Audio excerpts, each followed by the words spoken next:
13절의 말씀입니다. 이사야 55장 1절에서 13절의 말씀입니다.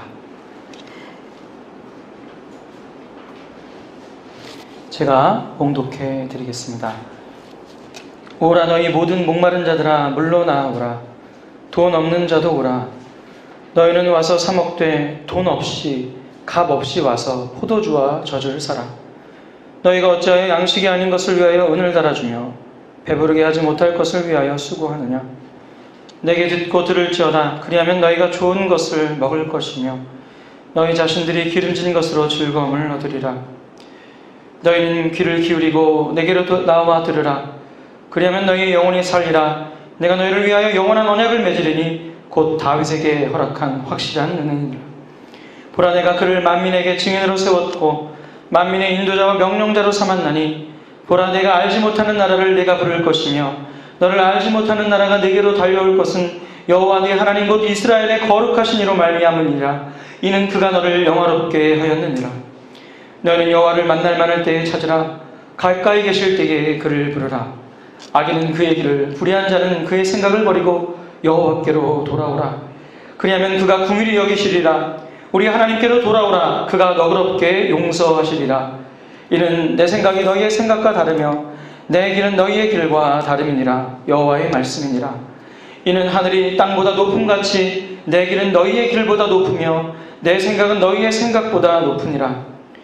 이는 비와 눈이 하늘로부터 내려서 그리로 되돌아가지 아니하고 땅을 적셔서 소출이 나게 하며 싹이 나게 하며 파종하는 자에게는 종자를 주며 먹는 자에게는 양식을 준 것 같이 내 입에서 나가는 말도 이와 같이 헛되이 내게로 되돌아오지 아니하고 나의 기뻐하는 뜻을 이루며 내가 보낸 일에 형통하리라. 너희는 기쁨으로 나아가며 평안히 인도함을 받을 것이요 산들과 언덕들이 너희 앞에서 노래를 바라고 들의 모든 나무가 손뼉을 칠 것이며 잣나무는 가시나무를 대신하여 나며 화석류는 찔레를 대신하여 날 것이다. 이것이 여호와의 기념이 되며 영영한 표징이 되어 끊어지지 아니하리라. 아멘. 요즘 친구들과 달리 제가 자라던 시절에는 PC방을 가지 못하고 PC방이 없었으니까요. 오락실을 청소년의 때 다녔는데 하루는 친구랑 같이 오락실에 갔다가 돈을 빼앗는 깡패들에게 붙들려서 뒷산으로 끌려가고 있었습니다. 오늘 죽었구나. 큰일 났다. 이런 생각을, 여러분 얼마나 무서운데요. 끌려가는 게. 그래서 손을 이렇게 뒤로 한 채 거의 형들이 3명이 딱 붙들고 가는 거예요. 그때 늘 오락실 그 문 앞에서 졸고 계시던 주인 아저씨께서 마포 걸레자루를 가지고 뛰어나오셔서 뛰어나오셔서 니네 거기 안 서! 거기 서! 막 이러시는 거예요. 결국 이 형들이 이제 이 주인 아저씨께서 막 소리를 지르신 거예요. 이 형들이 저의 손을 놓았습니다. 이처럼 구원은 뜻밖이며 나의 능력으로는 이룰 수 없는 것입니다. 오늘은 하나님의 구원하심의 독특성에 대해서 함께 나눠보려고 하는데요. 우리 기독교 말고 다른 우상의 종교들은 범신론적이거나 자연신론적입니다. 이 범신론적 종교는요, 자신의 수양을 통해서 자신이 신 자체가 되는 것이에요. 그러니까 예를 들면 불교죠. 불교. 열심히 돌을 닦아서 내가 열반에 이르고 내가 뭐가 되는 겁니까? 부처가 되는 거예요. 부처가. 붓다가 되는 게 목표죠. 범신론적 종교의 특징입니다. 물론 원래 이 불교의 정신이 원래 이런 것인데 이상하게 우리나라에만 들어오면은 이게 좀 바뀌어요. 그래서 원래는 열심히 자신을 수양해서 부처가 되는 게 목적인 종교가 지금은 스님들께서 영매가 되셔서 스님한테 잘하고 열심히 시조하고 거기 앞에 108배 기도하면 소원을 이루어준다는 종교로 조금 바뀌었어요. 근데 원래 인도에서 시작된 불교는 그게 아니라 범신론적 종교. 내가 열심히 노력을 해갖고 신이 되는 겁니다. 또 자연신론적 종교는 자연의 어떤 것을 신으로 여기거나 신이 깃든 것으로 여기고 거기에 사람이 정성을 다하면 신이 자신을 보호해주고 복을 준다는 신앙의 형태인 거죠. 제가 전라도 한평 땅에 전도여행을 갔습니다. 전도여행 가서 일주일 동안 그때 한참 황소개구리가 창궐해가지고 반은 월요일부터 수요일까지는 논에 가가지고 우리 그 한평의 어르신들, 거기 한평 이씨 씨족 마을이었는데 그 농사 짓는 어르신들을 위해서 열심히 황소개구리를 잡았어요. 근데 저희가 전도여행 갔는데 전도를 해야지 황소개구리만 잡을 수 없잖아요. 그래서 또 목금토는 이제 전도를 했는데 그 황소개구리를 잡고 나서 일과가 다 끝나면은 저희 전도팀이 어디를 갔냐면은 그 마을 중간에 이 아름드리 큰 나무가 이렇게 서 있는 거예요. 그 아름드리 큰 나무에 줄이 주렁주렁 매달려 있습니다. 그 나무에 신이 깃들어 있다고 마을 분들은 생각하고 있으신 거죠. 그래서 저희 전도팀이 그 앞에서 기도를 했어요. 이런 미신을 믿지 않게 해달라고. 살아계신 하나님의 피조물일 뿐인 건데 섬기지 않게 해달라고 기도를 했습니다. 자, 자연신론은 정성을 다하는 거예요. 그래서 이 범신론적도 그렇고 자연신론적 종교도 그렇고 공통점이 있는데 그것은 뭐냐면 인간의 노력과 정성이 구원의 열쇠이며 원인이 되는 것이죠. 그래서 우리나라 그 속담에 지성이면 감천이다. 정성을 다하면 하늘이 감동해서 복을 내려준다. 이런 말이 있습니다. 근데 우리 기독교는 이렇지가 않아요. 구원의 원인이 우리에게 있지 않습니다. 우리의 노력에 있지 않고 하나님께서 에베소서 1장 말씀처럼 예정하시고 그리고 성경 전반적으로 많은 언약들을 통해서 약속하시고 하나님께서 대신 죽으시고 하나님께서 먼저 찾아오십니다. 성령 하나님께서 먼저 찾아오시는 것이죠. 그래서 하나님께서 원인이시고 하나님께서 결과인 종교가 우리 기독교예요. 진리죠. 오직 살아계신 하나님, 살아계신 하나님께서 정말 존재하는 단 하나의 진리인 것입니다. 원래 최초의 사람 아담과 하나님은 언약을 맺으셨어요. 창세기 2장에 보니까 선악을 알게 하는 나무를 따먹지 말라고 하셨습니다. 그리고 그 열매를 따먹는 날에는 너희가 정녕 죽으리라라고 말씀하셨죠. 결국 우리의 행위를 통해서 약속을 이뤄야 되므로 이 언약을 행위 언약이라고 합니다. 우리의 행동에 사실 우리도 처음에 근거가 있었어요. 왜냐하면 아담이란 존재가 의와 진리와 거룩과 하나님을 아는 참된 지식으로 가득 찬 존재였거든요. 그래서 그 당시에 하나님은 아담과 행위 언약을 맺으시면서 기대했어요. 이 약속을 끝까지 지킬 것에 대해서. 여러분, 아담이 에덴 동산에 있다고 해서 그게 완전한 모습이 아니거든요. 아담도 약속을 지켜왔고 그가 영생을 유지해야 하는 피조물일 뿐이었어요. 근데 이 언약을 보기 좋게 파기했지요. 이 행위 언약을 파기한 이후 인간은 어떻게 되냐면 우리가 하는 모든 말, 행동, 생각 모든 것이 다 죄일 뿐입니다. 비참하고 소망이 없는 존재가 된 것이죠. 1517년 10월 31일 날 독일 동북부 쪽에 아주 작은 마을이 있었어요. 바로 비텐베르크라는 마을입니다. 그 비텐베르크 성당에 마틴 루터가 10월 31일 날 95개조의 반박문을 붙였습니다. 그리고 거기에 따른 논문을 작성을 했죠. 그러면서 종교개혁이 시작됐는데 이 종교개혁의 아버지 마틴 루터가 노예의지론이라는 논문을 하나 발표를 했습니다. 그때 우리 행위 언약을 파기한 타락한 인간들은 어떤 의지를 갖고 있냐? 노예의지를 갖고 있다. 어디에 노예된 거예요? 죄의 노예가 된 거예요. 죄의 노예가.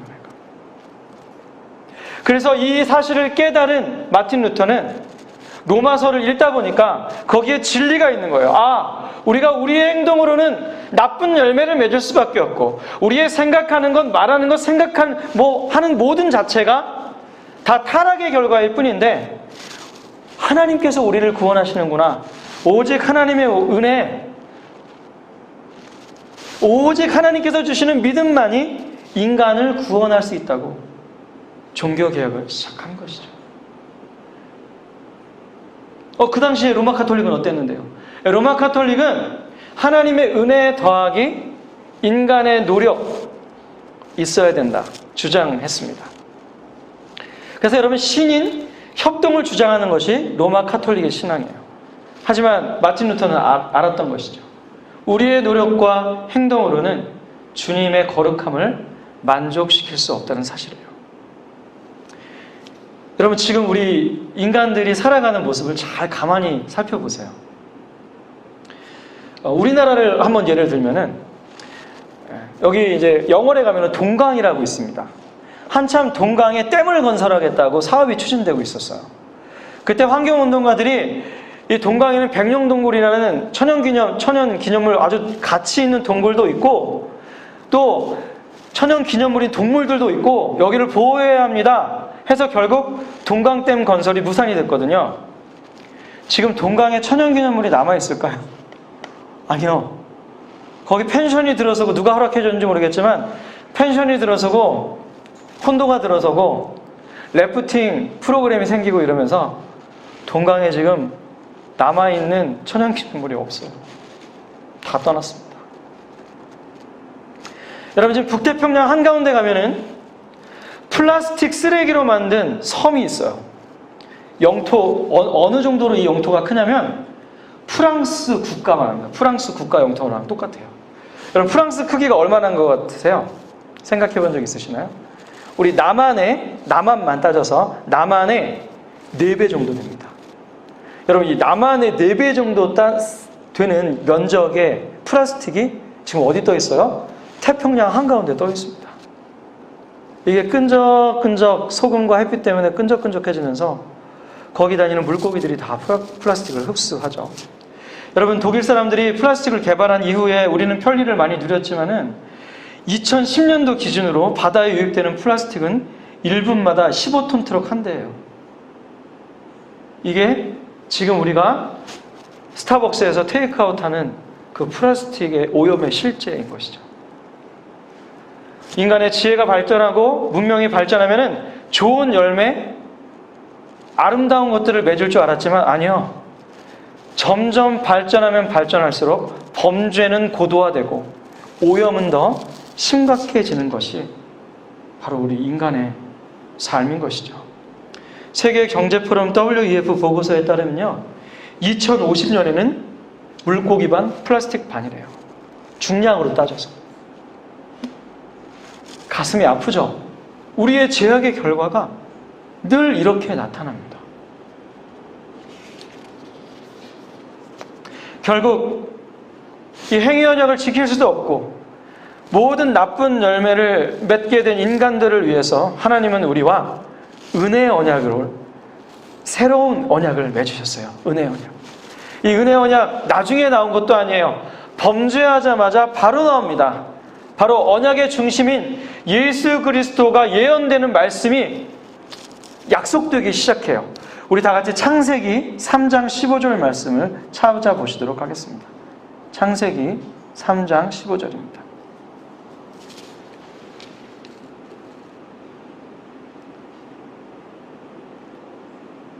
제가 읽어드리겠습니다.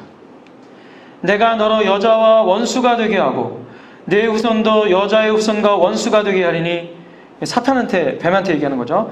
여자의 후손은 내 머리를 상하게 할 것이요 너는 그의 발꿈치를 상하게 할 것이니라 하시고.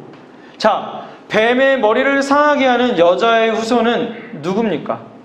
메시아이신 예수님이시죠. 범죄하자마자 하나님은 새로운 언약을 맺으시고 그 중심에 있는 예수님을 나타내 보여주세요. 여러분, 이 3장 15절을 아담이 알아들었을까요? 네, 알아들었습니다. 창세기 3장 15절을 알아들은 아담이 한 행동이 있어요. 자기 아내에게 이름을 지어줍니다. 여러분이 아담이 이름을 지어주기 전에는요, 그저 이 아내는 히브리어로 이샤로 나와 있어요. 이샤. 여자. 이시가 남자고 히브리어로 이샤가 여자인데 이샤로만 나와 있습니다. 그러다가 3장 15절에 이 은혜 언약 복음을 받고서 20절에 아담이 그의 아내의 이름을 하와라 불렀으니 그는 모든 산자의 어머니가 됨이더라. 이렇게 되어 있습니다. 여러분, 이 하와 이름 뜻이 뭔지 아세요? 잘 생각 안 해보셨죠? 두 가지 의미가 있는데 생활, 더 깊은 의미는 생명이라는 뜻이 있습니다.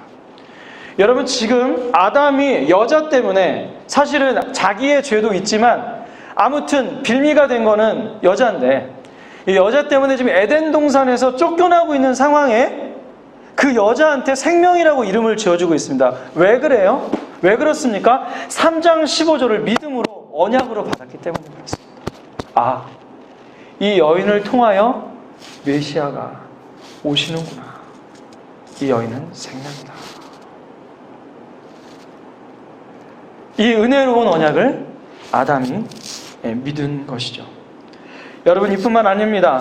성경 곳곳에는 계속해서 예수님께서 오셔서 메시아가 오셔서 너희의 힘으로는 너희가 구원을 받지 못하지만 내가 너희를 구원하겠다라는 하나님의 은혜 언약이 곳곳에 나타나 있습니다.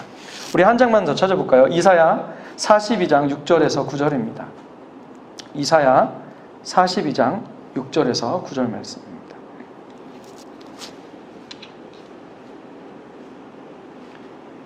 제가 읽어드리겠습니다.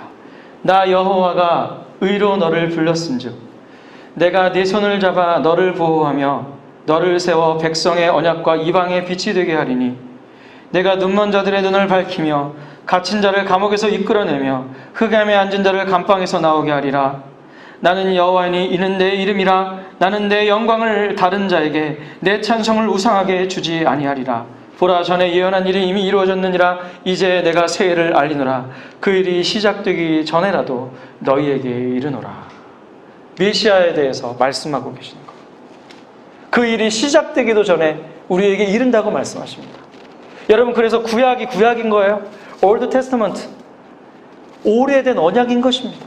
그 언약을 통해서 예수님이 계속해서 보여지고 있는 거예요. 제사제도는 예수님을 향하여 있습니다. 온갖 하나님께서 주신 규례들은, 계명들은 다 그것이 어디로 향해 있어요? 예수님께로 향해 있습니다.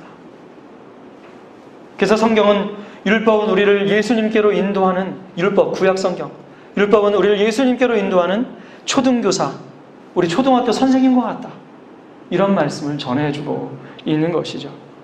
여러분, 오늘 이 은혜 언약의 특징들이 오늘 우리가 읽은 이사야 55장에 정확하게 나와 있습니다. 우리 1절부터 보시겠습니다. 우리 1절과 2절에 보니까 하나님의 구원에 참여하라고 초대하십니다. 목마른 자들아 물로 나오라, 이렇게 말하시죠. 여러분, 여기 나오는 비유, 물, 그리고 포도주와 젖, 이 모든 것들은 구원을 의미합니다. 복음을 의미해요. 목마른 자들은 아직 너무 목이 말라요. 내가 죄를 해결하지도 못했고 내 인생이 어디로부터 와서 어디로 흘러가는지도 잘 모르겠고 늘 영혼이 갈급하여 있는 이 상황 가운데에서 목마른 자들아 물로 나오라. 그러는데 이 특징이 있어요. 너희는 와서 사 먹되 돈 없이, 값 없이 사 먹으라는 거예요. 무슨 얘기입니까? 너희는 능력이 없어. 근데 돈 없이, 값 없이 와서 사 먹으라. 이렇게 말씀하고 계신 것이죠. 뭐예요? 선물로 너희에게 은혜가 주어지리라, 은혜 언약을 말씀하고 계신 거예요. 또 3절에 보니까 너희의 영혼이 살리나 내가 너희를 위하여 영원한 언약을 맺으리니 곧 다윗에게 허락한 확실한 은혜니라, 이렇게 나와 있어요. 여러분, 하나님께서 계속해서 은혜 언약을 내리실 때 아브라함을 통하여, 모세를 통하여 계속해서 언약이 이어지다가 다윗 때에는요, 아예 다윗이 예수님을 보고 있어요. 시편 110편 1절 말씀해 보니까 여호와께서 내 주에게 말씀하시되 너는 내 원수가 내 발등상 되기까지 내 우편에 앉아 있으라. 여호와께서 내 주에게 말씀하시되, 다윗이 여호와를 부르시고 여호와께서 내 주에게 말씀하시길, 그 내 주가 누구예요? 예수님이시죠. 다윗이 지은 시편 2편에 보니까 거기에 제왕시거든요. 거기에 아들이 나와요. 너는 내 아들이라. 그 아들이 누구예요? 그것이 메시아시거든요. 다윗이 누굴 고백하고 있어요? 예수님을 고백하고 있습니다. 그래서 여기서 다윗에게 허락한 확실한 은혜니라는 그런 의미가 갖고 있어요. 다윗은 예수님의 모형이 되고 오실 예수님의 앞그림자가 되어서 이제 여기 다윗에게 허락한 확실한 은혜는 뭐예요? 메시아께서 너희를 구원하시라는 언약인 거예요. 여러분, 이사야가 언제적 사람입니까? 예수님 오기 시기 약 600여 년 전 사람이에요. 근데 예수님이 올 거 어떻게 알았을까요? 선지자이고 하나님의 사람이고 하나님의 신비한 역사로 알려주시는 거니까요. 다윗은 몇 년 전 사람일까요? 예수님 오시기 약 1000년 전 사람입니다. 근데 그들이 예수님을 보고 있습니다. 이게 하나님의 신비예요. 이 놀라운 은혜 언약이 계속해서 아담이 타락한 이후로 아담으로부터 지금까지 계속해서 내가 너희를 은혜로 구원할 거다라고 선포되고 있는 것이죠. 내가 너희를 사랑한다. 내가 너희를 구원하여 내 백성 삼기를 원하고 내 자녀 삼기를 원하고 내 아들 삼기를 원하고 내 딸 삼기를 원한다. 계속해서 그 사랑으로 말씀하고 계신 거예요. 나머지 구절들은 계속해서 그 은혜 언약으로 나오라고 초대하고 계시고 이 은혜 언약을 받은 자들의 기쁨이 이곳에 기록되어 있습니다. 여러분, 이사야 55장을 말씀을 읽으면 정말 그렇구나 무릎을 치게 돼요. 내 생각은 너희의 생각과 다르다. 하늘이 땅보다 높은 것 같이 그 깊이와 그 스케일과 그 모든 것들이 너희 생각과 다르다. 무슨 말씀하시는 거예요? 너희는 노력해서 구원을 얻어야 되고 너희는 내가 뭔가를 이루어가지고 하나님의 기쁨을 사기 원하지만 아니, 너희 생각이랑 내 생각은 틀려. 나의 구원 방식은 저 땅의 우상들과는 틀린 방식으로 너희를 구원할 것이다 라고 말씀하고 계신 거예요. 은혜로 너희를 구원하리라 라고 말씀하시는 거예요. 그래서 이 언약을 저는 편무적 언약이라고 봅니다. 의무가 한쪽에만 있어요. 보통 제가 이제 음악사역을 했었으니까 제 주변에 이제 음악하는 친구들이 많은데 이 친구들이 음악학원에서 이제 강사를 하게 되면 항상 학원이랑 자기랑 5대5로 먹는 거예요. 좀 유명한 강사님들은 6대4, 좀 더 유명한 분들은 7대3으로 먹는데 계약이 이렇게 약간 동등하게 이루어지잖아요. 근데 이 편무적 언약, 하나님께서 주시는 은혜 언약은요 10대0이에요. 10대0. 하나님이 다 하시는 거예요. 왜일까요? 왜 이런 언약을, 이런 말도 안 되는 편무적인 언약을 맺으셨을까요?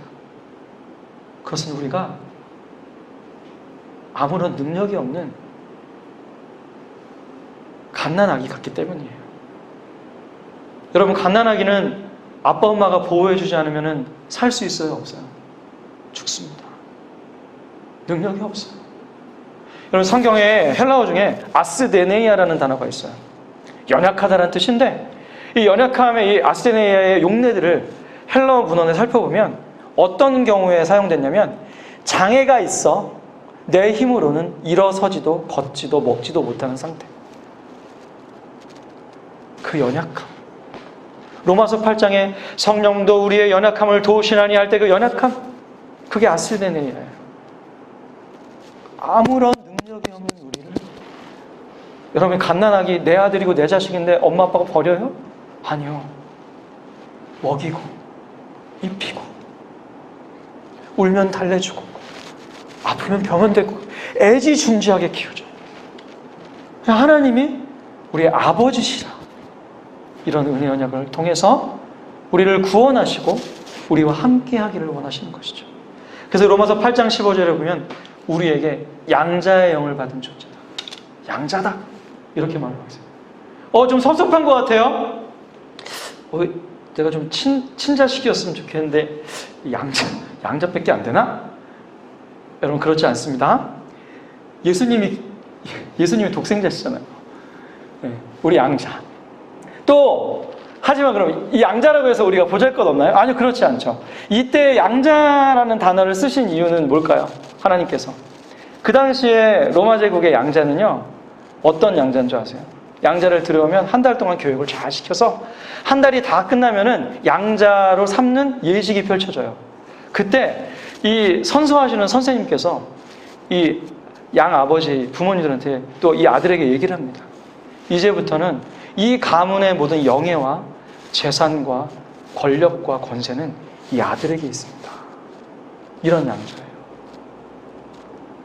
우리에게 양자 삼으셔서 우리를 하나님과 동등한 권세, 그 정도, 그러니까 그 동등한 힘이 있다는 게 아니라 동등한 위치로 끌어올려 주신 것이죠.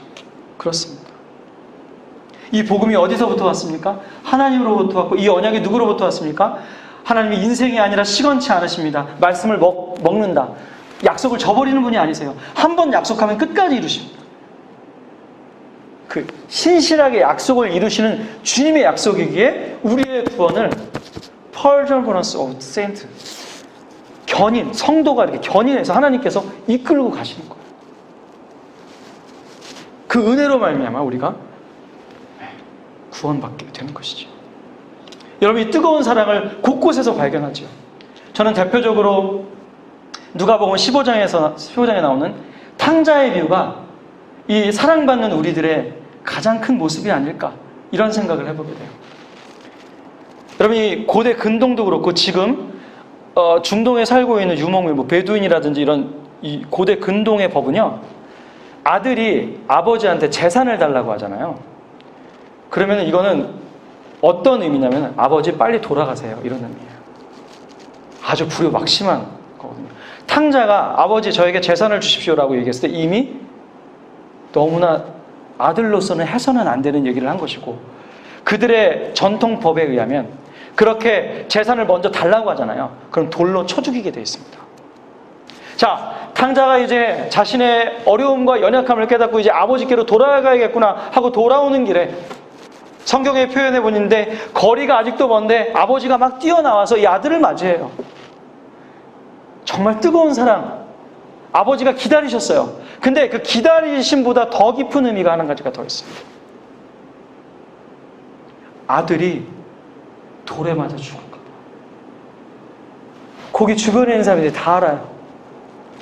우리 법에 의하면 이 아버지한테 재산 달라고 한 놈은 어떻게 해야 된다? 돌로 쳐 죽여야 된다.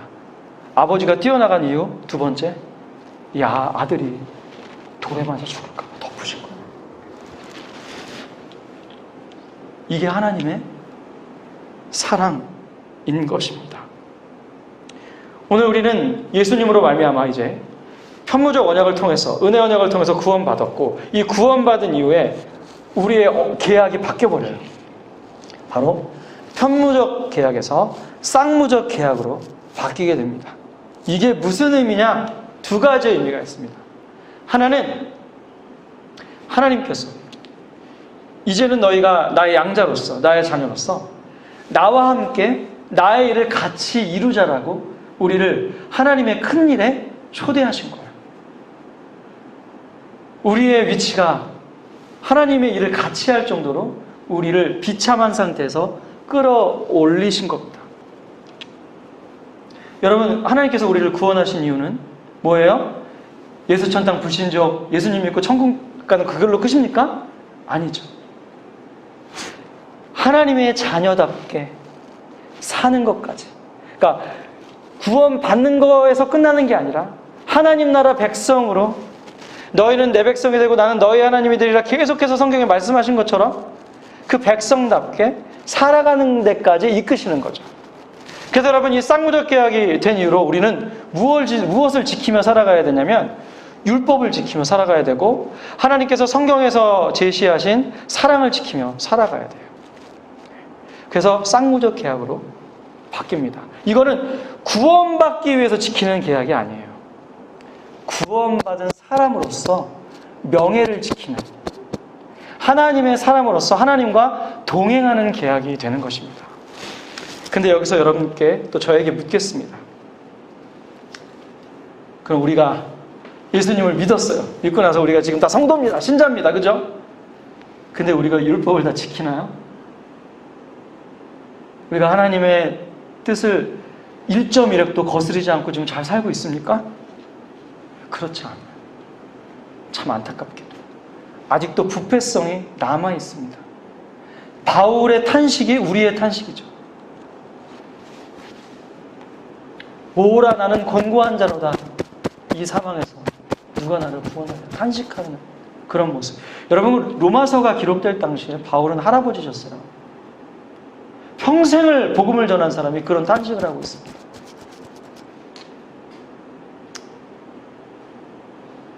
그럼 어떻게 살아야 되냐고. 어떻게. 또 한 가지 예를 들어볼까요? 데살로니가전서 5장 16절에서 18절에 항상 기뻐하고 쉬지 말고 기도하고 범사에 감사하라고 했습니다. 이거는 그리스도 예수 안에 있는 너희를 향하신 하나님의 뜻이라고 말씀하셨어요. 근데 우리가 항상 기뻐할까요? 쉬지 않고 기도합니까? 범사에 감사합니까? 아니요, 그렇지 않거든요. 도대체 하나님은 우리 신자된 우리에게, 성도된 우리에게, 양자된 우리에게 도대체 어떻게 살라고 말씀하고 계신 거예요, 도대체? 늘 죄책감을 가지고 살라고요? 아니, 그렇지 않죠. 주님께서 참 다행인 거는 십자가에 달려 돌아가시기도 했지만 마태복음 5장 17절 18절에 보니까 율법을 다 이루셨어요. 나는 율법을 폐하러 온 게 아니라 이 율법을 완성하러 왔다. 이 율법은 세상 끝날 때까지 1.1도 사라지지 않을 거다라고 말씀하시거든요. 그 말씀하신 이유가 뭐예요? 율법 내가 다 이뤘다.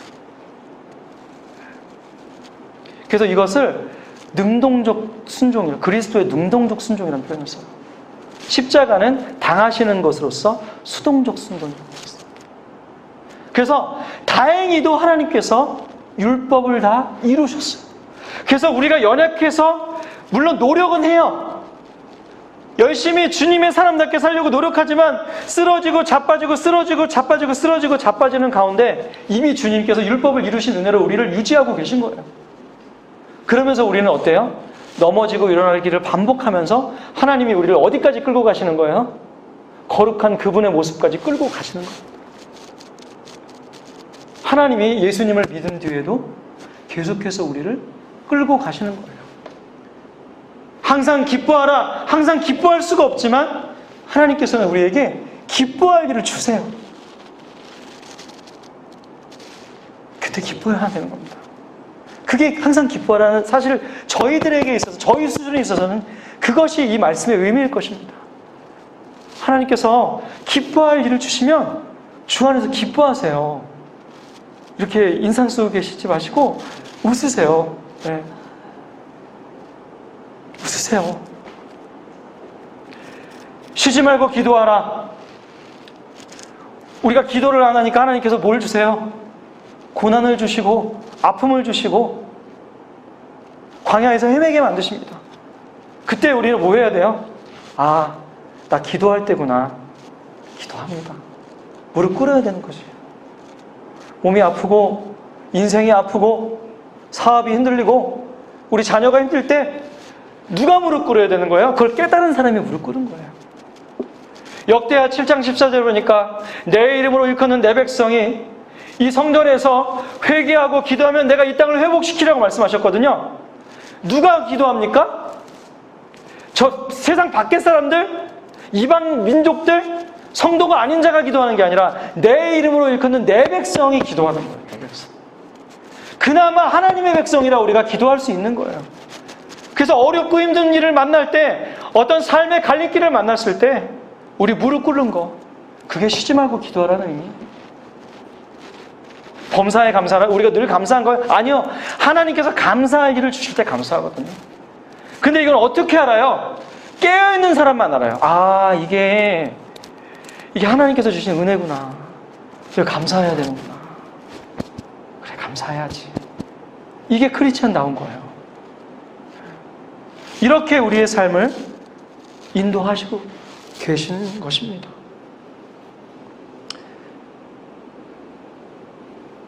근데 이제 결론이거든요. 근데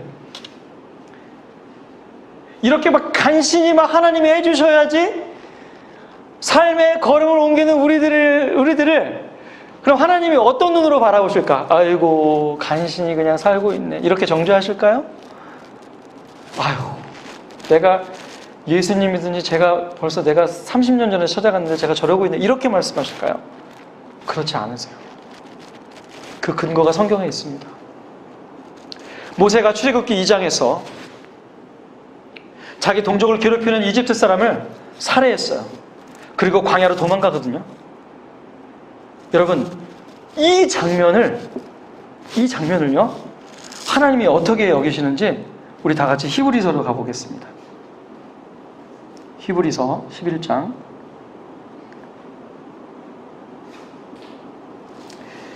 24절에서 27절입니다. 히브리서 11장 24절에서 27절입니다. 믿음으로 모세는 장성하여 바로의 공주의 아들이라 칭함받기를 거절하고 도리어 하나님의 백성과 함께 고난받기를 잠시 죄악의 낙을 누리는 것보다 더 좋아하고 그리스도를 위하여 받는 수모를 애굽의 모든 부하보다 더 큰 재물로 여겼으니 이는 상주심을 바라봅니다. 믿음으로 애굽을 떠나 왕의 노함을 무서워하지 아니하고 곧 보이지 아니하는 자를 보는 것 같이 하여 참았으며. 여러분, 모세가 살해하고선 도망간 거를 뭐라고 표현합니까? 바로의 공주의 아들이라 칭함받기를 거절하였다. 그리스도를 위하여 받는 수모를 애굽의 모든 보화보다 훨씬 더 크게 여겼다. 이런 얘기를 하고 있는 겁니다. 이게 지금 무슨 얘기를 하고 계신 거예요? 하나님이 지금 도대체 이 얘기를 통해서 무엇을 말씀하고 계신 거예요? 그는 그렇게 살았으나 내가 그를 그렇게 여겼다. 내가 그를 통하여 나의 일을 이루어가느니라. 나의 일을 이루어가려고 우리 모두를 한 사람 한 사람을 인생을 살게 하시는 거예요. 그러니까 그 인생의 자리가, 크리스찬들은 참 감사한 게 불순종이 더 많은데도 하나님은 우리에게 그게 주의 일이야. 너 거기서 살아가는 거 순종하였어. 그래, 잘했다. 그게 나의 역사란다. 이렇게 말씀하고 계시는 거예요. 그럴 가치도 없는 인생이 그럴 가치가 있다고, 그렇게 높다고 말씀해주고 있으신 겁니다. 우리 교회는 작습니다. 그러나 바른 교회를 꿈꾸며 개척하였습니다. 그 몸부림 자체, 우리는 미약하나 여기 나오셔서 하나님을 예배하고 교회를 이루시는 것 자체를 하나님이 아름답게 보시는 거예요. 여러분이 그런 존재이신 거예요. 제가 그런 존재인 거예요. 그러니 이렇게 은혜로 받은 인생인데 무엇이 두렵고 무엇이 우리의 가슴을 탐욕으로 인도하겠으며 무엇이 우리를 정죄하겠습니까? 하나님이 이루시고 하나님이 저와 여러분들을 이끌어 가십니다. 성경 한 장 읽고 성경 공부할 시간도 없이 앞만 보며 살아가고 있는데요.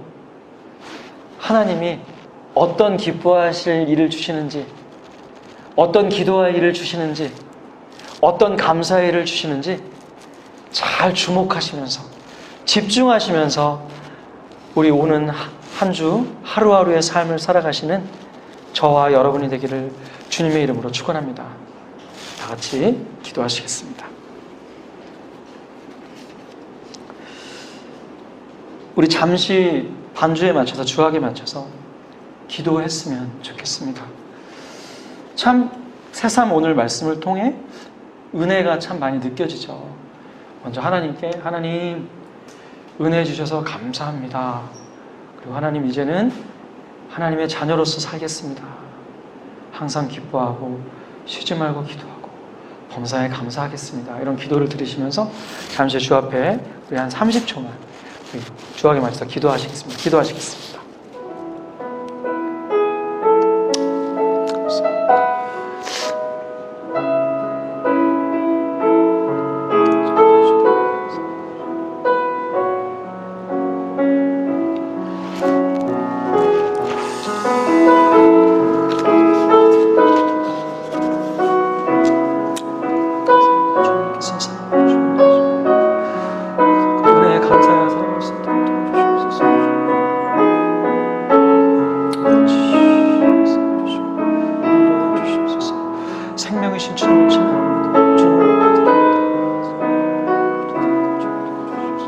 아버지 역사 주시옵소서. 주님께서 다스려 주시고 목사님들과 권사님들 가운데 함께 해주시고 도와주시옵소서. 하나님 아버지, 생각하는 것과 말하는 것과 행하는 것이 죄악일 뿐인 우리에게 은혜로 구원을 주시고 하나님의 자녀로 살게 하시니 감사합니다. 그러나 하나님의 자녀로 살면서도 자녀가 되기 전 목마른 때와 마찬가지로 다른 것들을 갈망하며 우상 숭배하며 살아가는 우리의 모습을 용서하여 주시옵소서. 우리의 영혼을 위한 양식을 얻지 못하는 것에 돈을 지불하며 우리의 영혼을 배부르게 하지도 못할 것에 수고하는 우리의 연약함을 긍휼히 여겨 주시옵소서. 이제는 우리의 눈과 귀와 마음이 주님을 더욱 갈망하기를 소망합니다. 우리의 삶 속에서 베푸시는 주님의 은혜와 훈련과 인도하심에 집중하여 기쁨과 기도와 감사의 삶을 살게 하여 주시옵소서. 또한 하나님께서 우리를 불러 함께 주의 일을 이루시는 자리까지 세워주심을 감사합니다. 그러한 자로서 복음을 전하되 하나님을 아는 지식이 있어서 고귀한 복음을 잘 설명하며 전하게 하여 주시고 하나님을 사랑하고 이웃을 사랑하여 나누며 살아가는 복된 삶을 살게 하여 주시옵소서. 예수님의 이름으로 기도드립니다. 아멘.